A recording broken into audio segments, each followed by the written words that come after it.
Company ने जी business से कहा 13 मई को बोनस क्रेडिट की मंजूरी मिल सकती है। Hi, this is Dev and watching traders diary. और आज हम बात करने वाले ब्रैडकॉम ग्रुप के स्टॉक के ऊपर। क्या ब्रैडकॉम ग्रुप के स्टॉक को गिरावट पर खरीदें और बोनस के ऊपर क्या न्यूज है, इसके ऊपर हम डिटेल में बात करने वाले। चलिए दोस्तों समझ लेते हैं। तो दोस्तों सबसे पहले तो हम बात करेंगे कि जी बिजनेस की जो इन्वेस्टिगेशन हुई है 2 घंटे पहले की न्यूज है, अभी आपको पता नहीं होगा। तो 2 घंटे पहले की जो खबर है वो क्या आई है और क्या पूछा गया है और जी बिजनेस ने क्या कहा है। जो हम कह रहे हैं अभी तक वही जी बिजनेस ने कह डाला है रियलिटी में। अब उनका नेटवर्क बड़ा है तो यहाँ पर जो गिरावट जो दिख रही है इसके बारे में भी बताऊंगा कि गिरावट कैसे थमने वाली है, अभी हम बात करेंगे। लेकिन पहले जी बिजनेस की क्या बात हुई है ये देख लेते हैं। अरे यहाँ पर जी बिजनेस की जो इन्वेस्टिगेशन है उसका इम्पैक्ट यहाँ पर देखने को मिला है। जैसा कि मैं पहले कहता था कि मैनेजमेंट ढीली है इस काम में, आके क्यों नहीं बोलती है, वही चीज यहां पर जी बिजनेस ने कर दिखाया है। जी बिजनेस ने अपनी तरफ से बड़ी इन्वेस्टिगेशन करी थी ब्रैडकॉम ग्रुप के ऊपर और अब ब्रैडकॉम ग्रुप को सवालों के जवाब देने पड़े हैं। और बोनस शेयर के ऊपर यहां पर बहुत बड़ा सवाल किया था, तो यहां पर बोनस शेयर के ऊपर अब उन्होंने जाकर यहां पर जवाब दिया है। फाइट हुई है जी बिजनेस की शेयर होल्डर्स के राइट के लिए, ये सीधा सीधा कहा जा रहा है। और अब देखिए कहा क्या है, 13 मई को यहां पर बोनस शेयर की मंजूरी एक्सचेंज से मिल सकती है। जो लिस्टिंग की, जो बोनस शेयर लिस्टिंग की मंजूरी जो है वो 13 मई के दिन एक्सचेंज की तरफ से मंजूरी मिल सकती है। तो अब उन्होंने क्लियरली यहां पर जो है डेट पूछने पर ब्रैडकॉम ग्रुप ने बता दी है। ये चीज ना आपको नोटिफिकेशन के जरिए भी बता देने चाहिए थे, क्योंकि बोनस शेयर अगर आपके पास है, मतलब आप इतना भी नहीं कर सकते तो मैनेजमेंट का क्या फायदा। यहां पर जो शेयर होल्डर है उन्हें असली डेट पता ही नहीं है कि आना कब है। इवन यहां पर कोई पता ही नहीं कर सकता, आप जवाब ही नहीं देते मेल का या किसी भी चीज का। तो अच्छी बात यह है कि बड़े चैनल जी बिजनेस ने यहाँ पर जो है सवाल किए और सवालों के जवाब मिलना बहुत इंपॉर्टेंट था। अगर ये जवाब नहीं देते तो यहाँ पर जो है इनकी उल्टी गिनती शुरू हो जाती मैनेजमेंट की। तो आप समझ ही सकते हैं कि जी बिजनेस के आने से यहाँ पर जो है कितना बड़ा बेनिफिट हमको देखने को मिला है और तुरंत जवाब हमारे उनकी तरफ से यहाँ पर दिया है। तो 13 मई को देखते हैं, कल के दिन, कल ही दिन है 13 मई, और कल एक्सचेंज से मंजूरी आती है या नहीं आती है। तो हमें तो थैंक यू करना चाहिए जी बिजनेस का, और मेरी तरफ से बहुत बहुत थैंक यू है जी बिजनेस को कि यहाँ पर आपने शेयर होल्डर्स के लिए जो कदम उठाया वो वास्तव में एक सराहनीय, जो कहा जाता ना, वो एक कदम है। बहुत ही इंपॉर्टेंट था ये कदम और आपने बात करी, ये बहुत बड़ी बात है। तो अब बात करते हैं स्टॉक के ऊपर। देखिए स्टॉक गिर चुका है, मैं आपको कुछ ऐसी चीज़ दिखाने वाला हूँ जिससे आपको पता चलेगा कि हाँ भैया कहीं ना कहीं अब हम थमने वाले हैं, यही वक्त आ चुका है, यही टाइम है। तो अब यहाँ पर जो है निफ्टी देखिए किस तरीके से टूट रहा है। ट्रेड डेस्क जो ब्रैडकॉम ग्रुप का कॉम्पिटिटर है वो कितनी बुरी तरह से टूटा है, 120-130 से लेवल से टूटकर 43.34 के लेवल पर रह गया है। नस्दाक लगातार टूट रहा है। मैं आपको एक फैक्ट बताता हूं और एक स्टॉक के बारे में बताता हूं, कितना टूटेगा कितना चलेगा, फैक्ट क्या है वो मैं आपको रियलिटी आपके सामने रखने वाला हूं। तो आप देखिए जरा एनएसई पर, अभी 3:30 बजे तक का टाइम है और यहाँ पर जो आपका जो अभी है ना, ये अभी ये बता रहा है कि भाई आपका जो सर्किट है वो ओपन हो गया है। 4.14% के आसपास की गिरावट के साथ यहाँ पर क्लोजिंग दी है। आप जरा ये देखिए जो सेलिंग क्वांटिटी थी वो 93,000 के आसपास थी। अगर आपने गौर करी होगी एनएसई पर तो 93,000 के आसपास का जो नंबर ऑफ शेयर्स हैं वो लोअर सर्किट पर लगे हुए थे।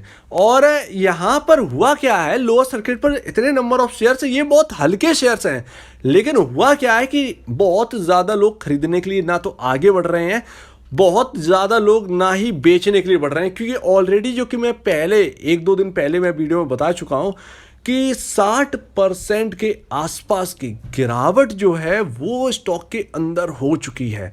तो 60% के आसपास की गिरावट का मतलब मायने रखता है, और फंडामेंटली जब कोई कंपनी अच्छी हो तब। और आप जरा ये भी नोटिस करिए कि निफ्टी के गिरावट के कंपैरिजन स्टॉक में तेज गिरावट हो चुकी है। तो फिर अपोजिट है दोनों के, या तो फिर निफ्टी के साथ साथ गिरते, निफ्टी जितना गिरा है उससे थोड़ा सा ज़्यादा 20% गिर जाते, लेकिन 60% की जो गिरावट है वो एक वाकई में बड़ी गिरावट। तो फिर क्या खाने का, मतलब आप ये कहेंगे कि बचा क्या है, 40% क्या आप ख़त्म कर देंगे, तो ऐसा बिल्कुल भी नहीं होता है। अब यहाँ पर होना क्या है मैं आपको बताता हूं, लेकिन उससे पहले जरा ये देखिए कि मार्केट कैप 12,632 करोड़ का ही रह चुका है इस प्राइस पर। ईपीएस 4.11 जो कि अभी चेंज होने वाला है Q4 के बाद, Q4 के रिजल्ट आने वाले हैं, और यहाँ पर जो है एक्सपेक्ट यही है कि अच्छे रिजल्ट आएंगे, जिस तरीके से अमेरिकन कंपनियों के अच्छे रिजल्ट आए। इवन यहाँ पर मुझे दो चीज़ों के ऊपर बात करनी है। पहली बात तो जो शेयर होल्डिंग पैटर्न के ऊपर बहुत सवाल है कि कंपनी ने शेयर, जो प्रमोटर है उन्होंने शेयर बेचे हैं, कितने बेचे हैं, इसके ऊपर मैं एक सेपरेट वीडियो बना दूंगा कल। और दूसरी बात, ट्रेडेक्स का रिजल्ट आ चुका है 10 मई को, आज ज़्यादा देर हो चुकी है, ध्यान नहीं रहा, उसके रिजल्ट के ऊपर भी हमें बात करनी है। तो 28 मई को अपना रिजल्ट है, ट्रेडेक्स के रिजल्ट के ऊपर हम कल बात करते हैं।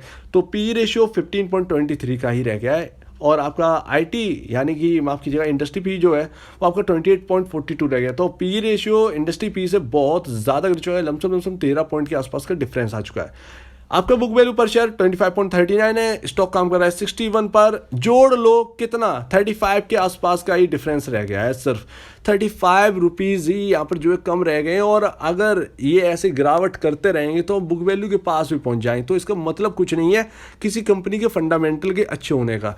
तो यहाँ पर लेट्स सी, यही देखते हैं कि जो गिरावट, जो मार्केट बढ़ रही है, जब तक मार्केट में गिरावट रहेगी हम बिल्कुल भी अप नहीं होने वाले।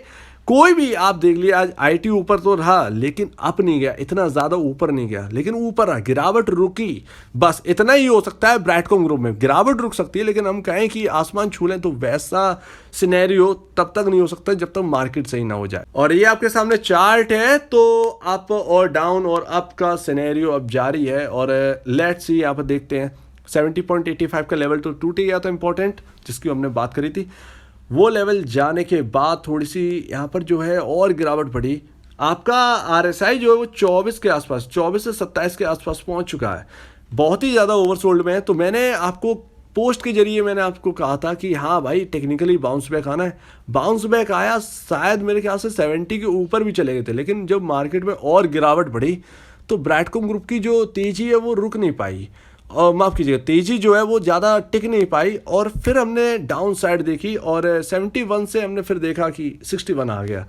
अब यहाँ पर होना क्या है, ना तो बायर इंटरेस्टेड है ना ही सेलर इंटरेस्टेड है, तो ये स्टॉक यहीं पर रहने वाला है, मार्केट के साथ चलेगा। अगर मार्केट गिरेगा तो ये गिरेगा। बहुत रेयर कंडीशन में, बहुत गिरे हुए सिनेरियो में ये 55 के आसपास आ सकता है, 55 या 51 के आसपास का जो लेवल है वो ये देखने को मिल सकता है, क्योंकि जो गिरावट ये हुई थी ना वो लमसम 55 या 54 के आसपास हुई थी। ये लेवल अभी दिख नहीं रहा है, यहाँ पर लिख कर नहीं आ रहा है, लेकिन हुई यही थी 54-55 के आसपास। तो अब बहुत रेयर कंडीशन में अगर हम लगातार गिरते हैं, मार्केट कल भी गिरता है, परसों भी गिरता है, तो हम इस लेवल पर पहुँचे। अगर ये लेवल टूटा तो फिर हम समझेंगे कि हाँ भाई टेक्निकली बाउंस बैक तो आएगा, लेकिन वो बाउंस बैक टिकेगा नहीं और फिर डाउन ऐसा वाला सिनेरियो जो है वो चलेगा। तो अभी कहने का मतलब यही है, गाड़ी जो है वो डगमगाई हुई है और देख रही है, रास्ता ढूंढ रही है कि किस तरफ जाना है। बहुत ज़्यादा नीचे जा नहीं सकते, बहुत ज़्यादा ऊपर जा नहीं सकते, हम बस रुक सकते हैं, गिरावट रुक सकते हैं। अगर मार्केट गिरता है, तेज़ी से गिरता है, तो ब्राइटकॉम ग्रुप गिरेगा, लेकिन उतना तेज़ी से भी नहीं गिरेगा कि भैया एकदम डेड एंड में पहुंच जाए, तो ऐसा नहीं होगा। तो एक अपॉर्चुनिटी ही एक दिखती है, और थोड़ी सी अगर और गिरावट होती है तो जो मुमकिन नहीं था पहले वो अब मुमकिन है। तो जिसे खरीदना था वो खरीद सकते हैं, जिनके पास है वो एवरेज कर सकते हैं। ऐसी कंपनी जो कि जिसका भविष्य जो है वो बहुत ज़्यादा ब्राइट हो। तो जिसे ब्राइटकॉम ग्रुप पसंद है वो अपनी स्ट्रेटजी तैयार रखे ऐसी गिरावट में। जिसे खरीदना था पहले महंगे पर खरीद नहीं पाए, सस्ते पर मिल रही है, आप देख लो। लेकिन हाँ, दोनों कंडीशन में मार्केट कंडीशन लगी हुई है। अगर मार्केट गिरेगा तो स्टॉक गिरेगा, अगर मार्केट चढ़ेगा तो स्टॉक चढ़ेगा। तो इस चीज़ को ध्यान रखना है। और काफ़ी ज़्यादा ओवरसोल्ड जोन में तो चढ़ेगा, तो ये चढ़ेगा ये स्टॉक, तो इस चीज़ को ध्यान रखना है। तो अपने हिसाब से जो है कैलकुलेट करिए, रिस्क को कैलकुलेट करिए, अपने रिस्क मैनेजमेंट को जो है उस पर काम करिए, और फिर आपको एक रास्ता मिल जाएगा बढ़िया सा। आप दीजिए मुझे इजाज़त। वीडियो देखने के लिए बहुत बहुत धन्यवाद दोस्तों।